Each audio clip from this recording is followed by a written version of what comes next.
One man single-handedly created an entire European superpower out of thin air using the most calculated act of reverse psychology in diplomatic history. And he didn't do it just with guns. Otto von Bismarck played the most dangerous, twisted game of realpolitik the world had ever seen, tricking 3 different countries into declaring war on him. His blood and iron strategy didn't just unify Germany, it rewrote the rules of diplomacy, of psychological warfare tactics, and of political manipulation on a scale no single person had achieved before or has achieved since. To understand how extraordinary this is, you need to understand where Bismarck came from. Born in 1815 on a Junker estate west of Berlin, he was the son of Prussian nobility on his father's side and intellectual government elites on his mother's. But young Otto was no refined statesman in waiting. At the University of Göttingen, he brawled, drank heavily, and earned recognition as one of the best fencers on campus. His American college friend John Lothrop Motley described him as reckless and dashing but extremely gifted. He chased 2 English girls across Europe so recklessly it nearly torpedoed his career before it started. This was not a man anyone expected to build an empire, but beneath the wildness was a razor-sharp mind. Bismarck spoke English, French, Italian, Polish, and Russian. He could read a room in any language. And when King Wilhelm I appointed him Minister-President of Prussia in 1862, he walked into office and essentially told the Prussian parliament that democracy was irrelevant.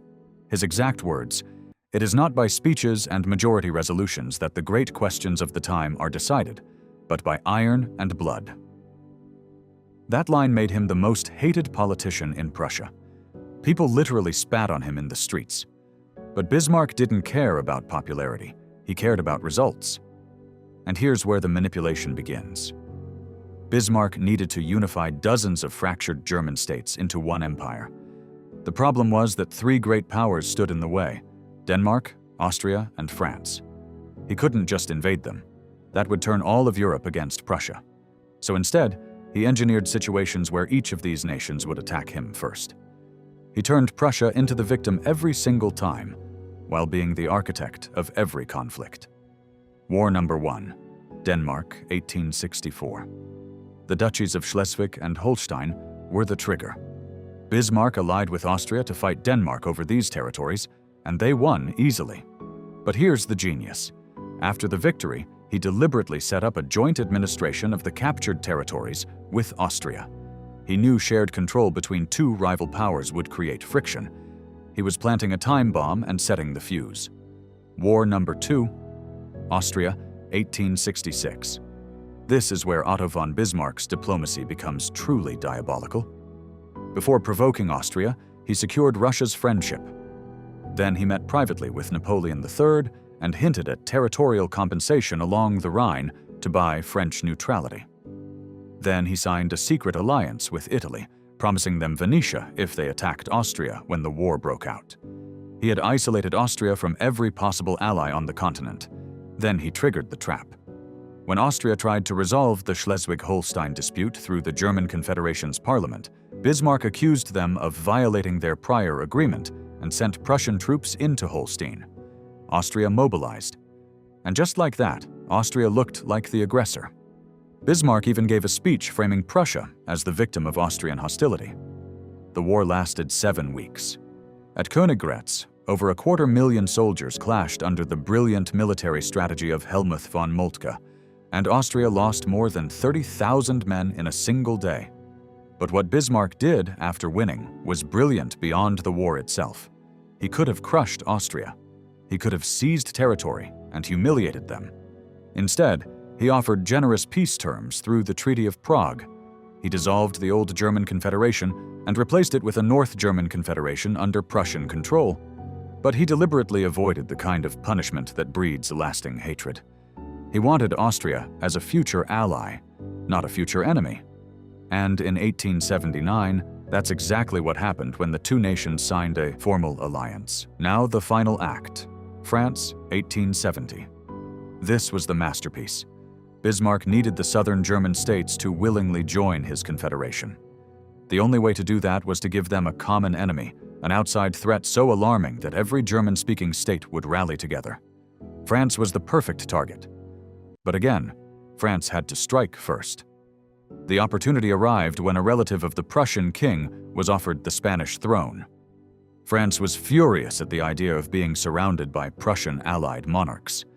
The French ambassador, Count Vincent Benedetti, confronted King Wilhelm at the resort town of Ems, demanding guarantees that no Hohenzollern would ever accept the Spanish crown.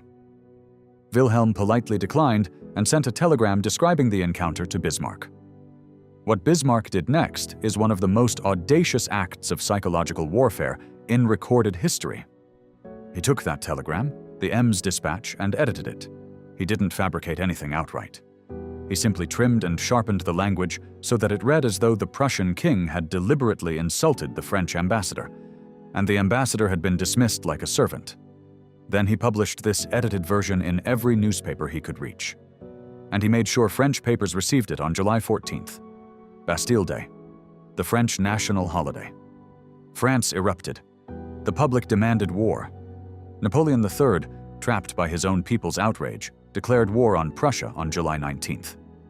Bismarck had done it again. France was the aggressor on paper. Every German state, north and south, rallied behind Prussia. Within months, France was defeated.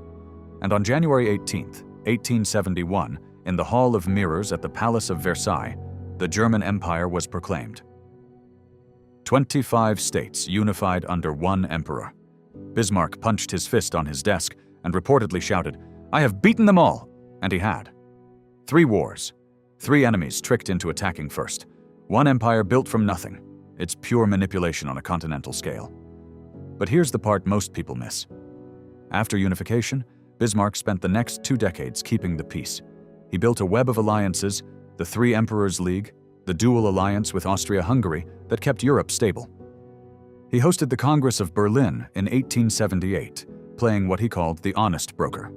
He created Europe's first welfare state, national health care in 1883, accident insurance in 1884, old age pensions in 1889.